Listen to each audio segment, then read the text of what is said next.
My name is David Levine. I'm co-chairman of Science Writers in New York, so I'm in Manhattan. My guest tonight, for them it's night. For me, it's in the afternoon. But my guests today are Birgit Voigt, who is from Zurich, and she's been a journalist at NCZM Sonntag for almost Which 20 means years. the newspaper of Zurich. Newspaper of Zurich, okay. For almost 20 years, a main focus in the health sector, including the pharmaceutical and biotech industries. During the pandemic, she has covered extensively the procurement of vaccines through Swiss authorities. Like my two other guests, she's a Knight Fellowship awardee. She was in California. Yves Sciama was in, and Eva Wolfangel, my other guests. This is their second time with me, so I appreciate that. Yves is a French freelance science journalist and writer, covers life and environmental science. His work has appeared in Science AV, Le Monde, and other major French language media, as well as in English in the magazine Science. He does documentary writing, website designing, book writing, has won several prizes and fellowships. He's the current president of AJSPI, the French Association of Science Journalists, and was co-chair of the program committee of the 2019 World Conference of Science Journalists. Eva is a German science journalist who was named European Science Writer of the Year by the Association of British Science Writers in 2018. As a speaker and moderator, she focused on future technologies, such as artificial intelligence and virtual reality, computer science, data journalism, interaction between digital and real worlds, and space travel. And you just started a new job. So Eva, why don't you tell us about your new job, and could everyone unmute themselves? You hear about my new job?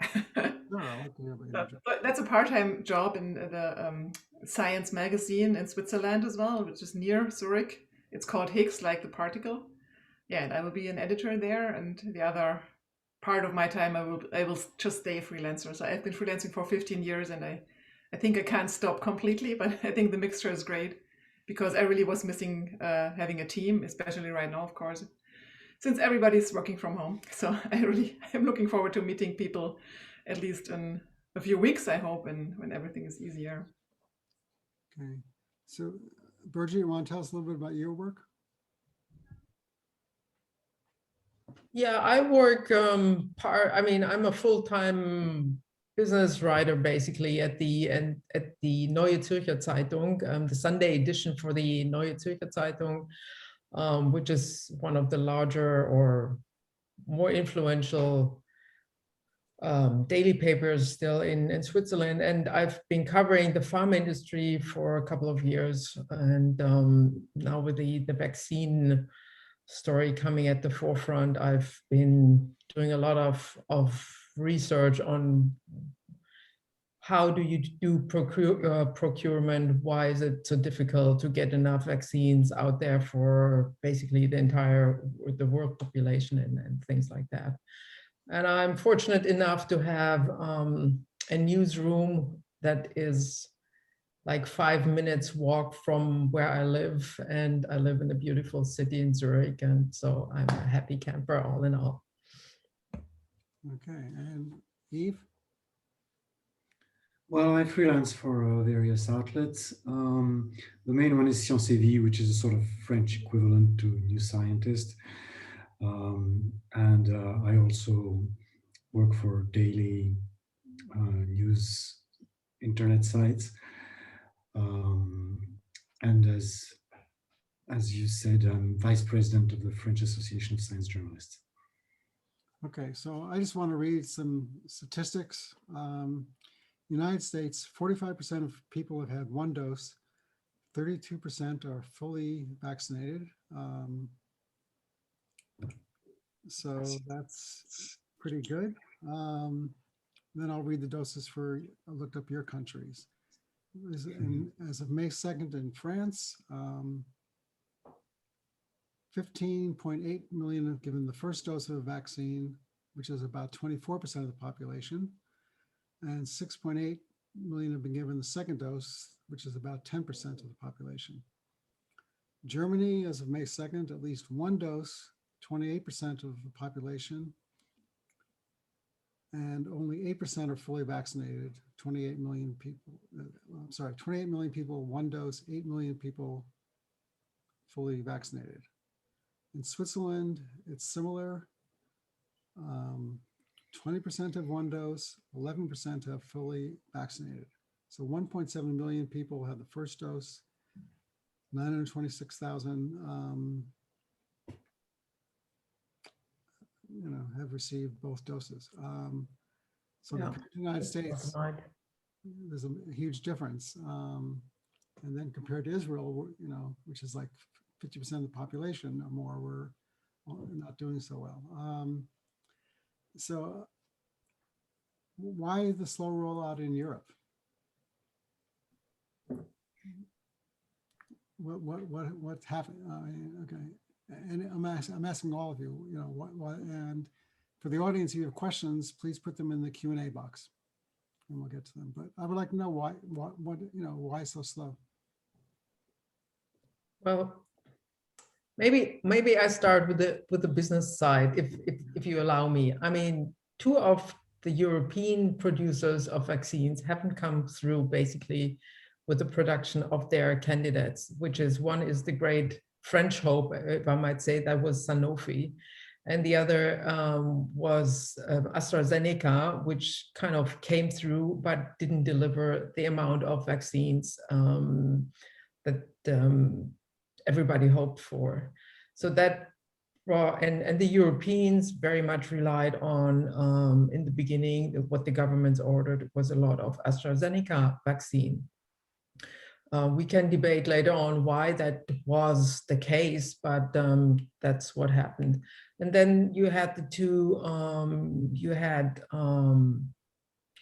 Pfizer and BioNTech, where bizarrely or strangely, let's put it that way, the Europeans didn't order a whole lot of vaccines in the beginning. They didn't trust the mRNA. At least that was the case in Switzerland. Switzerland didn't trust the mRNA technology for a rather long time, and they ordered from Moderna, which the key ingredients is going to be produced, the active ingredients is going to be produced here in Switzerland, but they ordered very timidly in the beginning. And so I think that explains a little bit the governments, we picked the wrong favorites or the wrong horses in the beginning, and we didn't order very courageously. That's my analysis. Maybe you want to contradict or see differently. Yeah, I'd like to hear from each of you. If I can say a word about that, I think it's important to understand that there's no doses in the fridges. Like the rollout is not that slow. The rollout is working. The problem is the number of doses. That is something that has to do with what has been done months and months ago, and what has been decided when we picked our vaccines, as Birgit rightly said. The US moved faster and better on that point. And it's actually interesting because Biden is taking the credit for the rollout right now. But actually, it was the Trump administration that did these orders. And I'm not saying this to support Trump in any way. It's just because it strikes me as interesting, you know. And right now, we're rolling out, I would say, pretty well with the doses that we have. It's going to be interesting at some point, when do we hit the ceiling of vaccine hesitancy? But that's a problem that you're going to have in the US as well. You're just ahead of us. You're hitting it now. Okay. There are more appointments and not people showing up. They're actually in New Jersey. Right. So we're behind. We're several weeks behind you, and probably months, in fact. So we haven't hit it yet. But to me, this is the big issue of the months to come. When are we going to hit it? What consequence will it have on the pandemic? And how are we going to manage to push it further and vaccinate the people who are reluctant? And I think that's going to be a problem for all of our situations. So Eva, BioNTech is located in Germany. Yeah, but still we don't have enough doses of that. I think he was kind of a shift in the opinion by the broader public about different vaccines.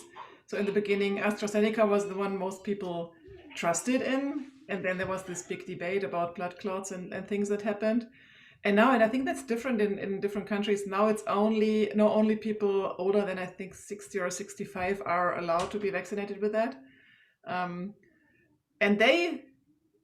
what I heard is many of them still hope that they could get something better like BioNTech, because this is now the big people think the best thing of all the vaccines. And I think that's a problem, because now, as Yves said as well, people start not to show up. They have their appointments, but they don't come. And then there's a really big discussion about fairness in Germany. So who is going to be, I don't know if you have the same in France and Switzerland. So they started people older than 80, then people older than 70, and now are people, I think, older than 60. And now this week they started with people with some of those preconditions. So there was a big discussion if people don't show up and in the evenings there's leftover vaccines, they still throw it away because they worry if they give it to anybody who is near the place, or that there will this discussion will come up again, and there are some really big fights about that. And of course people took advantage of that, so they went with their mom or dad or whatever to the vaccination and hope that they will just be vaccinated as well because they were with them and there was something left over. And this is, I'm not sure if this big discussion about fairness made us a favor, because as I said, now they throw doses away, which is really sad, because as you said, only 25% or 27% are fully vaccinated. Oh no, only vaccinated once. And many people really hope to get a chance soon, but it looks really like it takes some more time. I've had both doses since February. I'm jealous. Birgit, you're having your first dose on Monday? I'm having my first on Monday, and the next, and I already got the appointment for the next one in 4 weeks or 5 weeks now from it. But I would like to pick up on something that Eva said. In the beginning, AstraZeneca had a good reputation, and now people have shifted and are afraid. And I think AstraZeneca is an example of a public relations or a communications disaster that was where really, I don't know where the blame is to lay. I mean, it's the company that is to blame, but it's also the EU and the governments that are to blame about how this vaccine has lost credibility with the population. And I'm not quite sure. Makes me furious, to be quite honest, because we didn't, I think it's a really urgent health crisis, and the kind of management of these precious resources is a disaster in my opinion. But there we go. I mean, it's just a lot of amateurism in the crisis management here from all sides, I find. So while we're waiting for everyone to be vaccinated, how open are your countries? I know France was on lockdown last month, but now that's being lifted, I believe.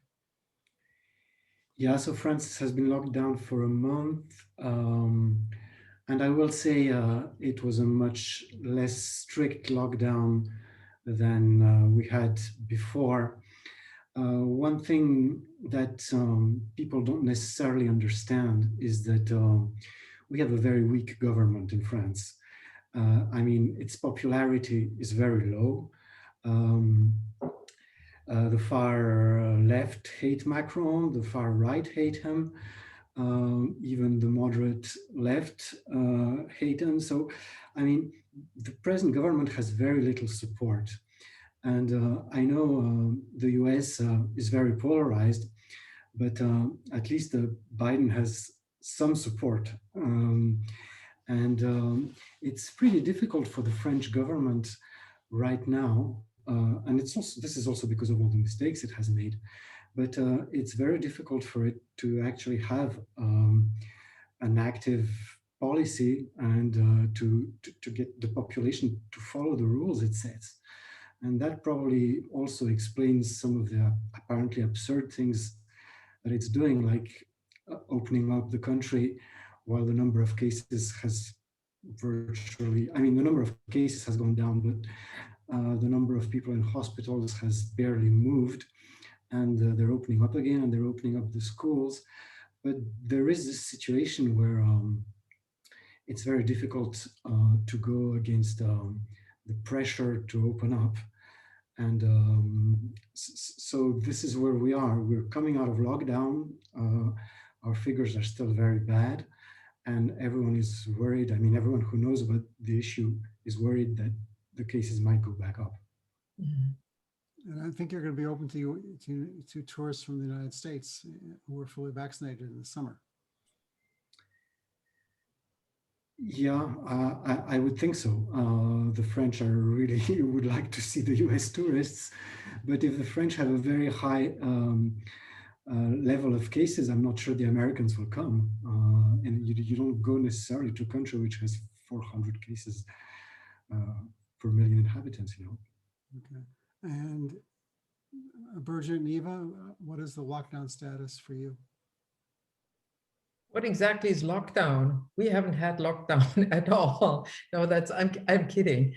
But the Swiss did it. We had a lockdown in last year in February, in March, I think, for 4 to 8 weeks or something. Can't remember it. And then summer came and everything relaxed, and the parks were open again, the terraces, the cafe places and stuff was open. The shops were open. I mean, they all have concepts in terms of distance and limited amount of people can go into the shop. Schools were somewhat open again. There, I'm not quite. I don't have kids, so I'm not quite up on the running on this. But anyway, so we went through summer quite comfortably, and the last wave that hit us now in fall, there were some restrictions, and the shops were closed again. Restaurants are closed again. Fitness stuff and that was closed, but we reopened about 2 weeks ago. Again, with certain limitations, but life is, except for the restaurants, pretty much everything is back open again. Museums, you can even go to the opera again, 50 people in a huge place. But so we're waiting and hoping that the figures are coming down. They are also high, but they are coming down, and we hope we keep it that way and keep vaccinating as fast as possible. Well, not really as fast as possible, but keep vaccinating. Eva? We know very well what a lockdown is. We are in lockdown since mid-December. There was a short time where some shops opened again, but you only could go there with an appointment.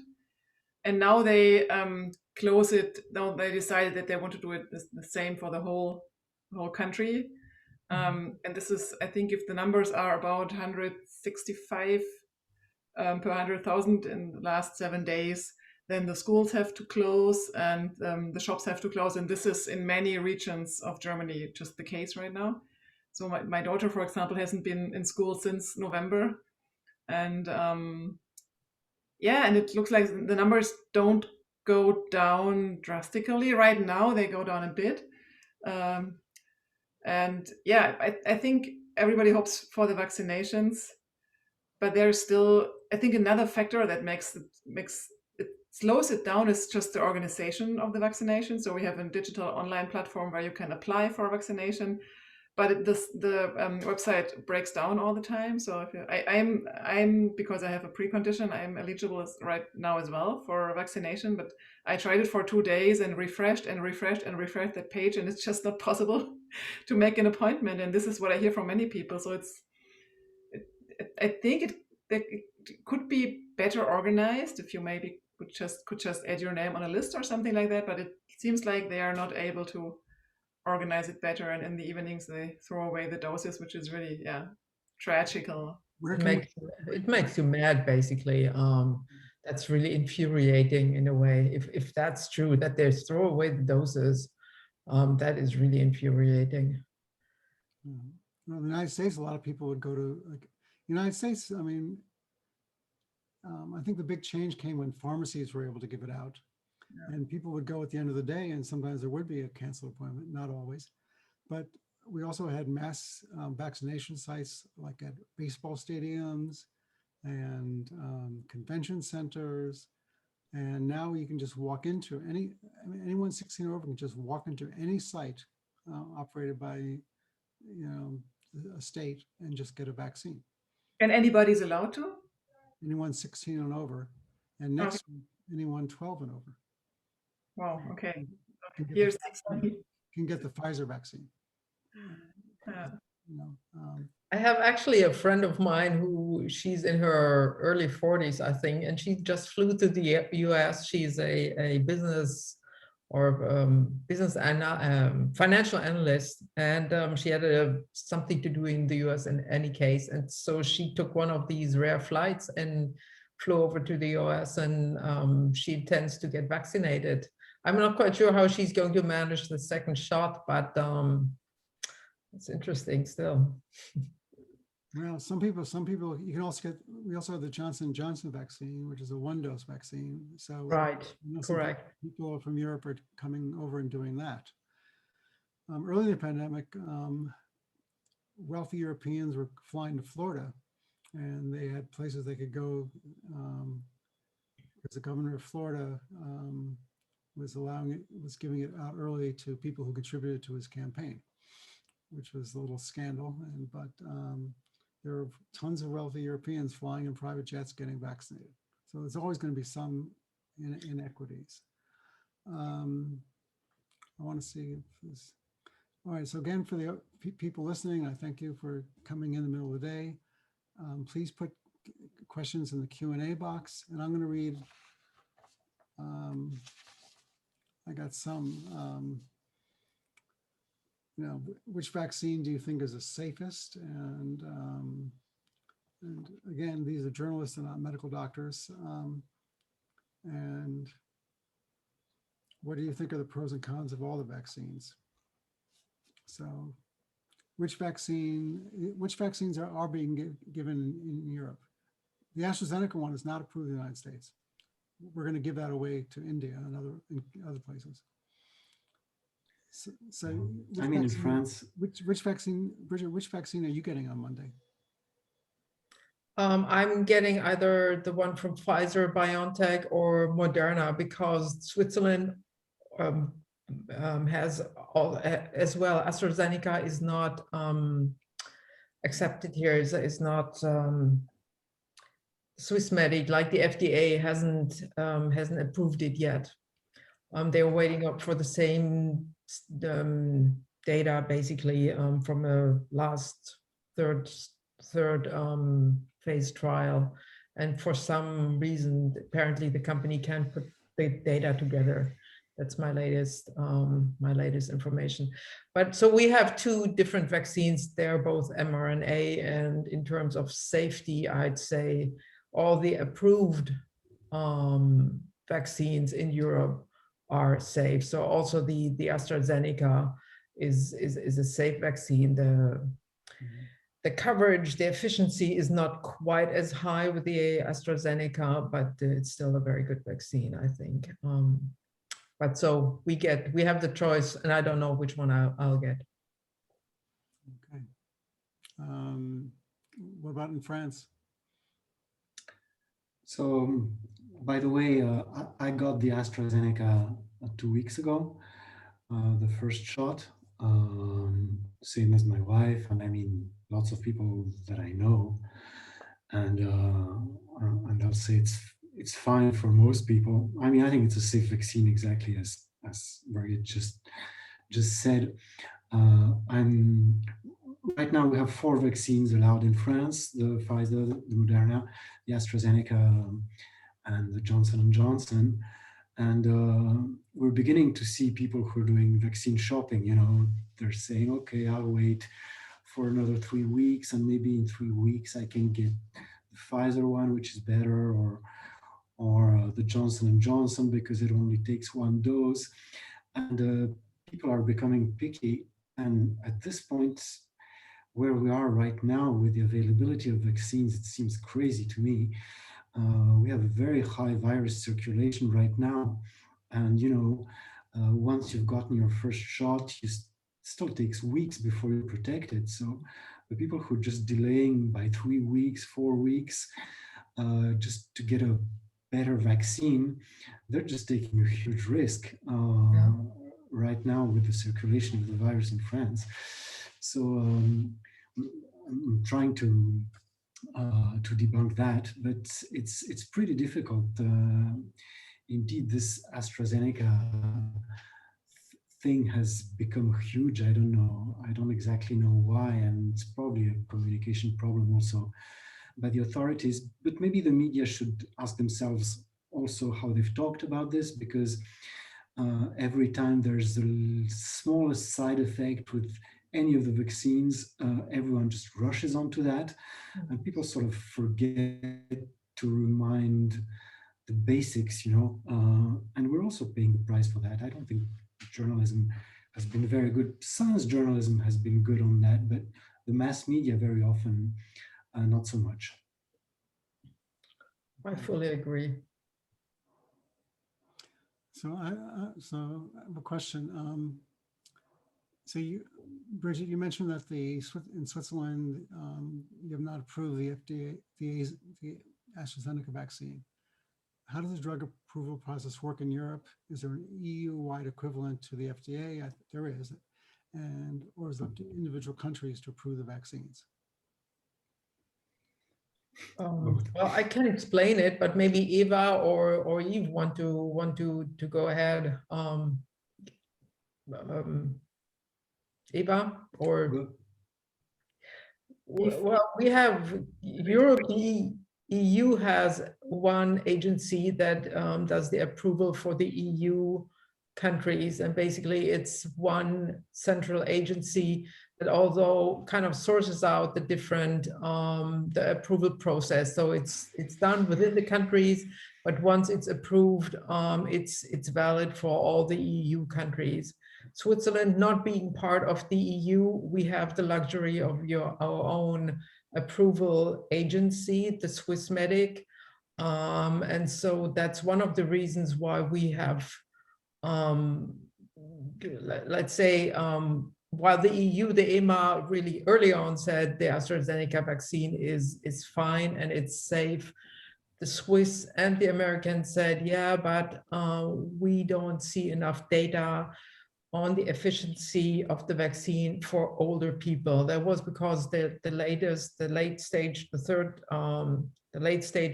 clinical trial didn't include a whole lot of people over 65, I think. So the FDA and the Swissmedic weren't so keen on approving it for older people. And that was the target population for the vaccine in the beginning. And so they asked AstraZeneca to do another large study trial with more older patients.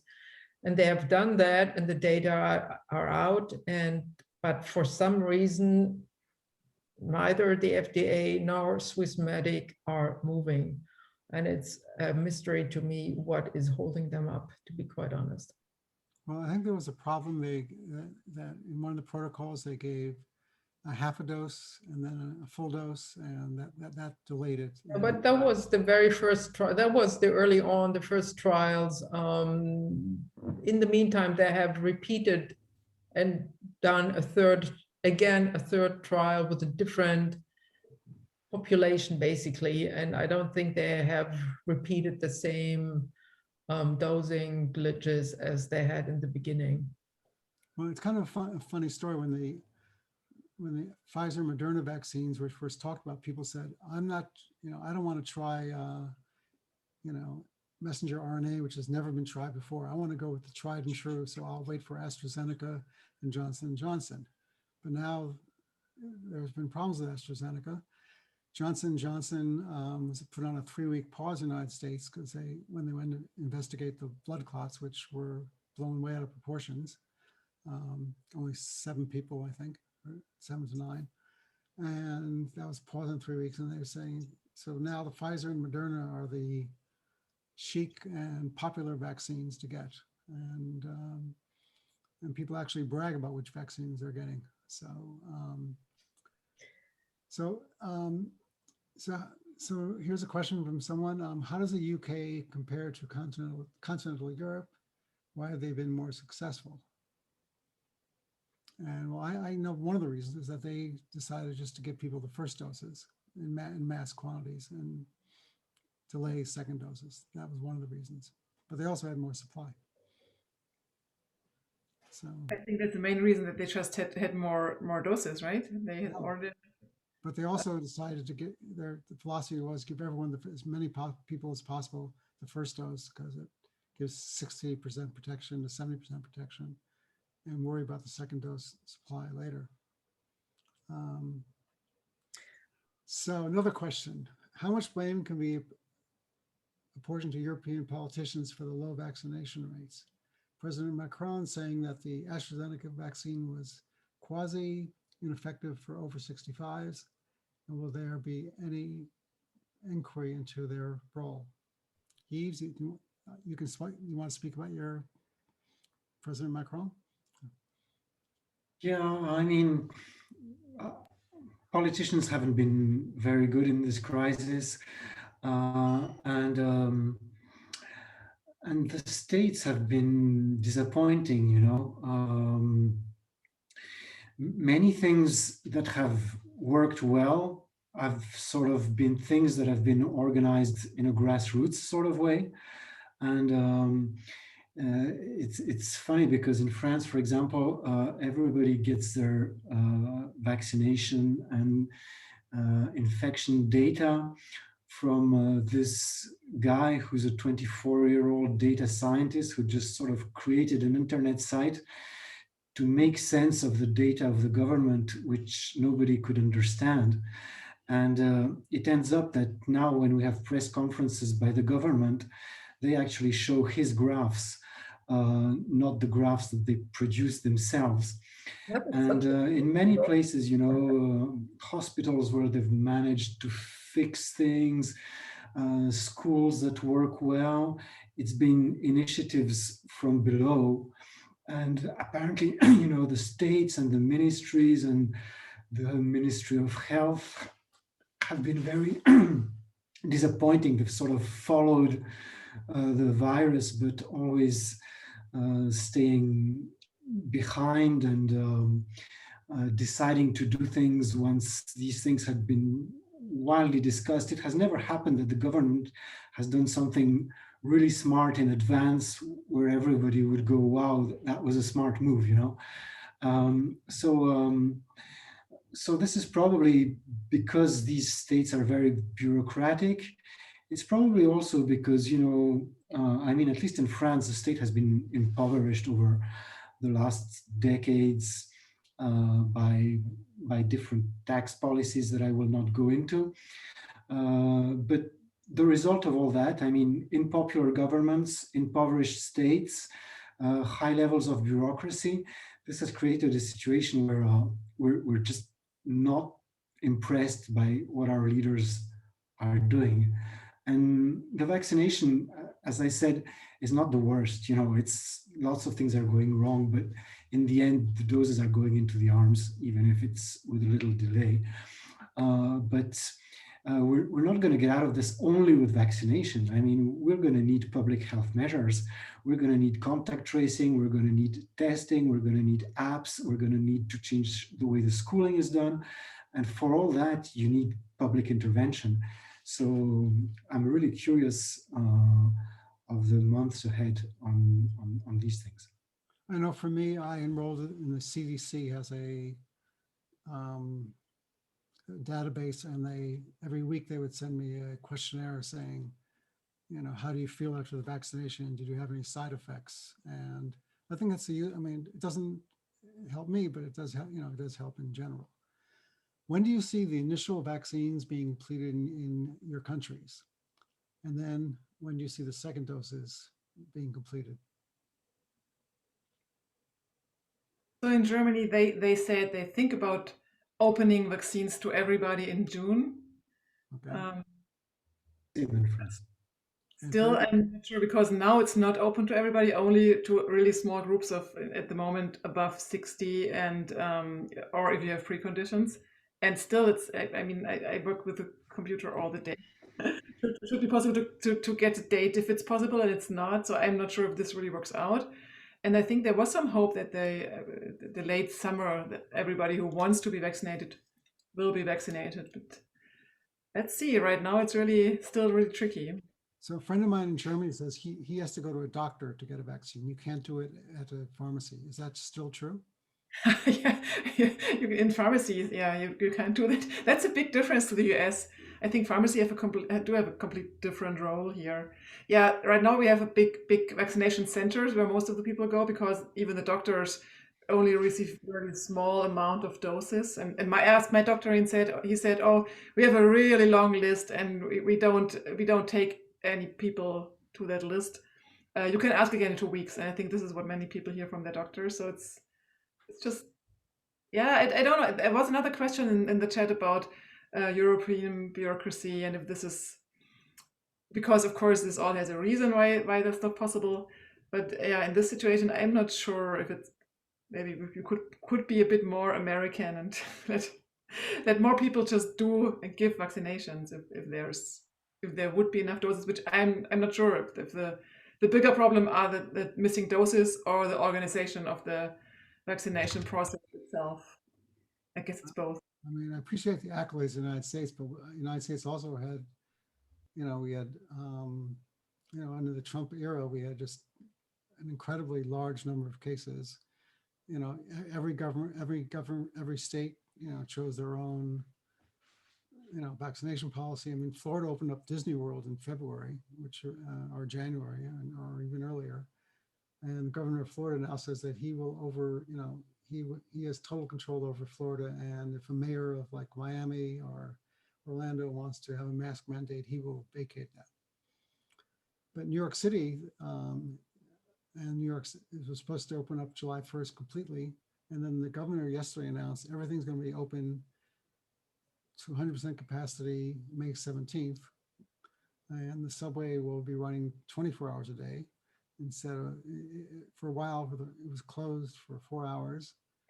For cleaning, then it was cleaning for 2 hours. And May 17th, I guess they're not going to clean it very much. And restaurant dining indoor dining will be, keeps creeping up in the numbers of people.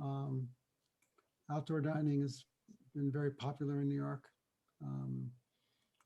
So, I want to ask, in your countries, is outdoor dining become a bigger thing? It is. I mean, people are even in February, they started sitting outside and pretending that it was early spring, but that was even before COVID, we picked that up. But I wanted to just point out one thing. I mean, by far, compared to Europe, by far that the US had the by far higher death toll during this pandemic compared to any other European country. So I think the Europeans managed the pandemic per se not bad. Basically, people The hospitals had most of the time we had really enough beds for all the intensive care patients and all. I mean, that was, even if it brought the different countries and infrastructures really to their limits, but that was managed well, and we had by far the lower number of deaths in Europe in the various countries. Well, your lockdowns were much stricter. I mean, I know a friend of mine in France showed me that you had to print out a document saying what you were doing when you were going out. And I think the choices were, I'm going to the drugstore, I'm going to the grocery store, I'm going for 1 hour of exercises. We never had anything like that. We could go to any store we wanted to for as long as we wanted to. Right, but the question in Europe really was, how many deaths do we take, do we accept in order to have the liberty to go jogging whenever we choose to go jogging, basically. And in Europe, there was this, at least in the beginning, I think there was this common agreement that we have to lock down and to abstain from certain activities in order to save as many lives as possible. That has petered out now, I think, and people want back their freedom to a large extent. And so we have seen the third wave that is to a large extent that was due because people really were fed up with restrictions. Freedom, there's another interesting discussion right now in Germany, and I'm curious if you have similar discussions, because we are still in lockdown and it's not allowed to meet many people. I think you are only allowed in many areas only allowed to meet one other adult person, or one household and one other adult person.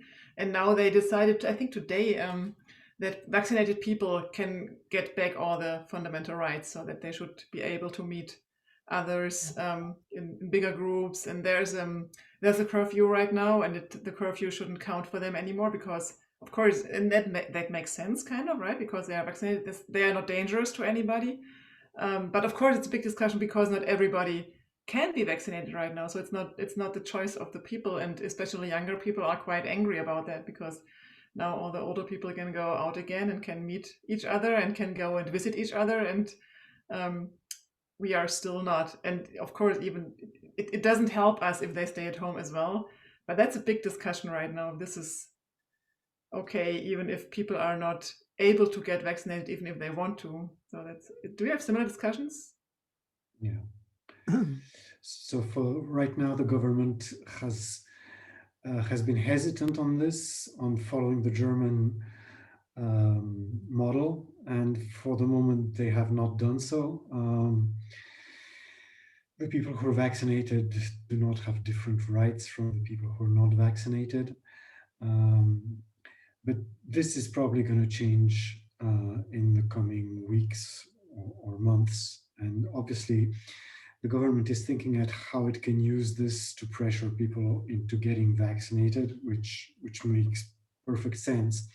But as you said, the young people who are not eligible to the vaccine right now are the ones who have made the greatest sacrifices, because, I mean, universities have been closed for a year now. We have a wave of depression in our youth. And, you know, if on top of that, we don't let them go out, and the only people who can go out are the old ones who they've done all these sacrifices for, it's going to be a situation that's going to be hard to explain. But to me, I mean, as an economist, I keep thinking, I mean, one of the problems that Europe is facing is that if we prolong all these restrictions, a lot of companies, a lot of little coffees, a lot of restaurants, they're really struggling as it is, and they need customers, and so basically, I'm all for to people that are allowed to go out again, that they are not that not infective anymore. They should be allowed to go back and resume their daily life, and start help the economy to get going again. And for the other ones, I hope it's not going to take another, what are we talking about? Another 4 weeks, 6 weeks, and then everybody can resume their own lives. So I have a hard time to really get into this type of justice discussion. You have to be locked down because I put sacrifices out there. It doesn't help anybody. So I think we should all be a little more generous with that. That's my personal position. My husband has been vaccinated 4 weeks ago and could in theory mingle with all the young women out there, and I can't. So, but let him run, I'd say. So the EC has ordered 1.8 billion Pfizer doses for 2001 to 2003, approximately 600 million per year. Presumably by the end of this year or early 2022, the first round of vaccines will be completed in Europe, and the other shipments will go up to boosters and supplements for new variants. Do you see opportunities in 2022 and 2023 for new players for the ongoing market? And if so, what would make them successful? So, I mean, I know Novavax is coming. Is Sanofi dead in the water? I don't know what's happening with that.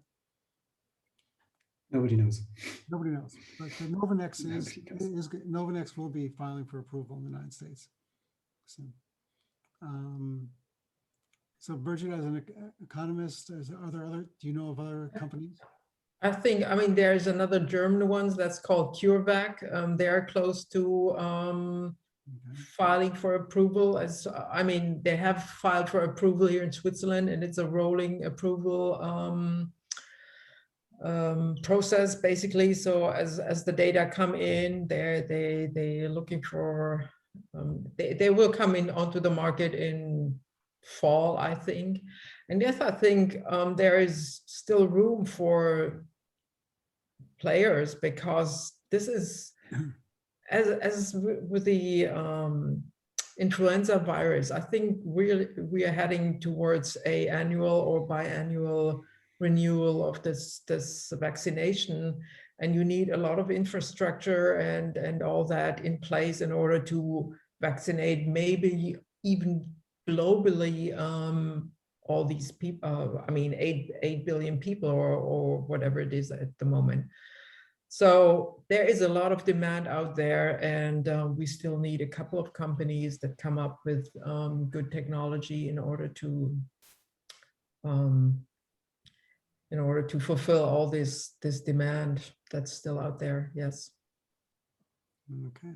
I'm also worried. Especially, if I can add, if we could come up with a vaccine like Johnson & Johnson, one single dose, possibly not a lot of trouble with storage and freezing, that you keep it at a very low temperature. That's one of the reasons why you can't have pharmacies all over the place vaccinate. And so we need vaccines that are really well adjusted for third world countries with simpler infrastructure. And so there is a huge demand still out there for vaccines. So President Biden has talked about inequities, and he said that one thing that they're trying to do is to make sure that no one has to go more than 5 to 10 miles for a vaccine. My friend in France drove 3 hours to get the Pfizer vaccine in France, which is quite a drive, but he wanted that. So how do you communicate COVID-19 awareness among the rural population? Or is that a problem?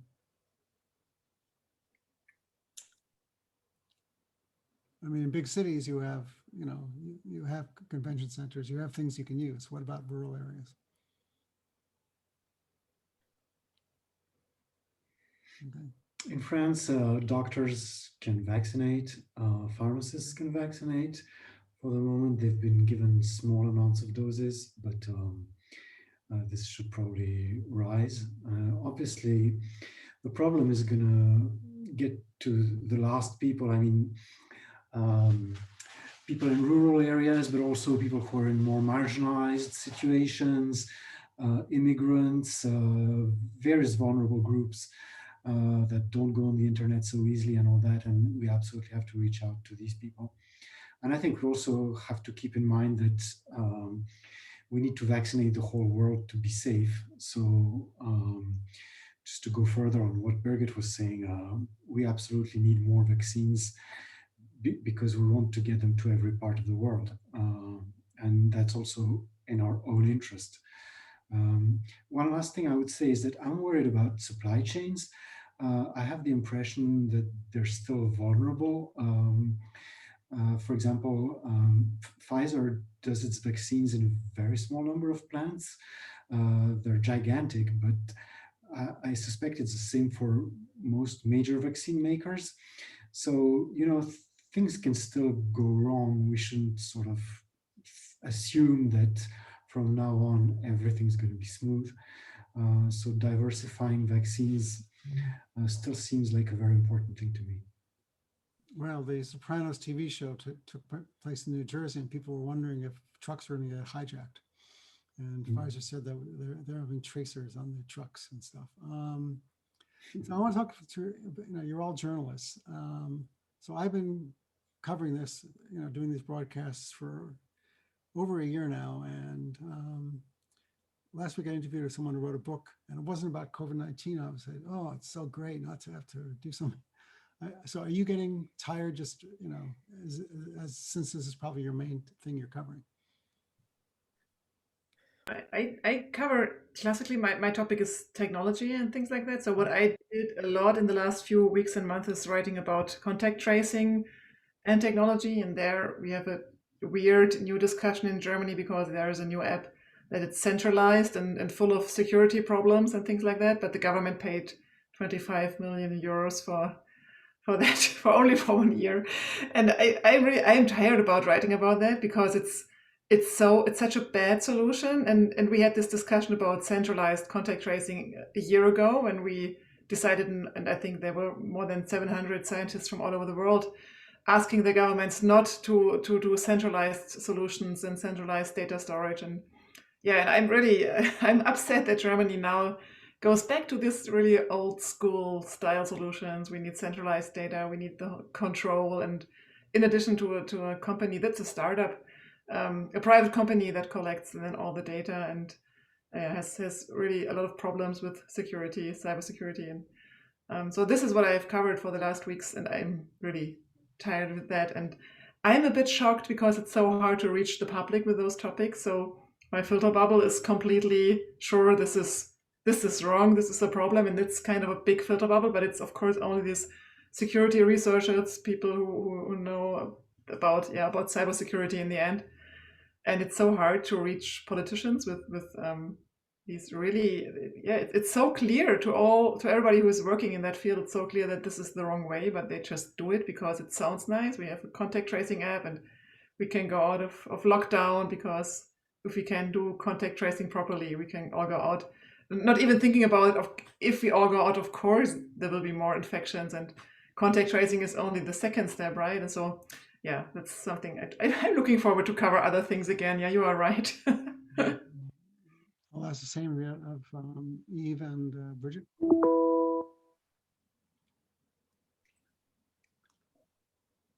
Yves, you want to go first? Well, why not? I'm actually not fed up with covering COVID.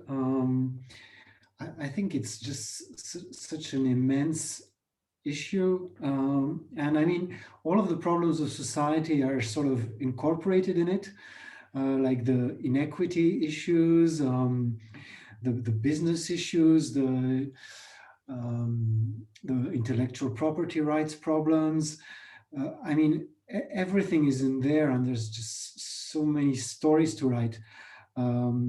What is depressing, and I agree with Eva on that one, is the disinformation and how hard it is on these issues to get people just to see the reality or to change their minds when, you know, the data shows that they have to change their minds. That's the distressing part. But writing on COVID is just, to me, it's a fascinating story.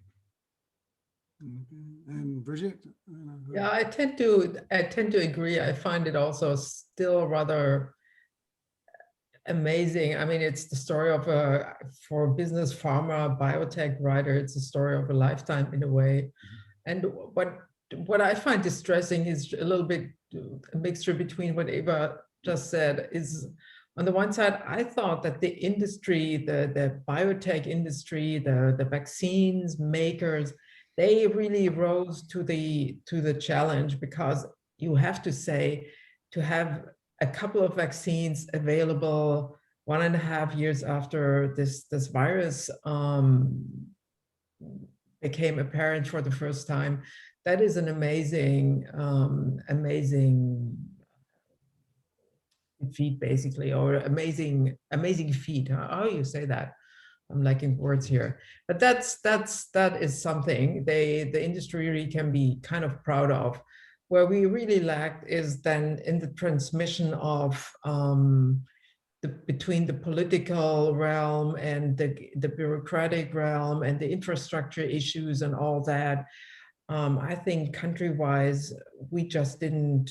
We weren't as prepared, and we couldn't move as fast as some of these companies. I keep thinking that we should draw some lessons from that, and I would wish that there's more collaboration between companies. And as Eva said, basically some companies have come up with solutions for this digital hiccups, but very often the politicians, the government, they just cling to their own self-organized solutions that are in the end not good enough. So there are some learnings to do, I think, about crisis management for the next time. Okay. Since there are no other questions, well, there's one question. Someone says, the European bureaucracy has a role and purpose for many things, like innovation. It basically has the, I guess, well, I'm going to paraphrase their question, but basically has having one body like the European Union having authority over so many countries. Maybe that's a mistake, they're saying. Maybe it should be individualized, each country, like Switzerland has their own, role. I mean, big philosophical topic. I mean, you can really ask, is it smart that each one country, and in case of Switzerland, each canton on top of that develops their own health platform, how they want to distribute the vaccine? I would say no. In the beginning, the idea of Europe standing together and procuring the vaccines together, that was a good idea. The problem really is that in the end, to get these 27 members to agree on something is a very cumbersome exercise, and it's slow, it's bureaucratic, it's slow, and it just crises are not made for democratic processes that take very long time. I think that is the problem with the EU in the end, with the procurement of these vaccines. That's my analysis.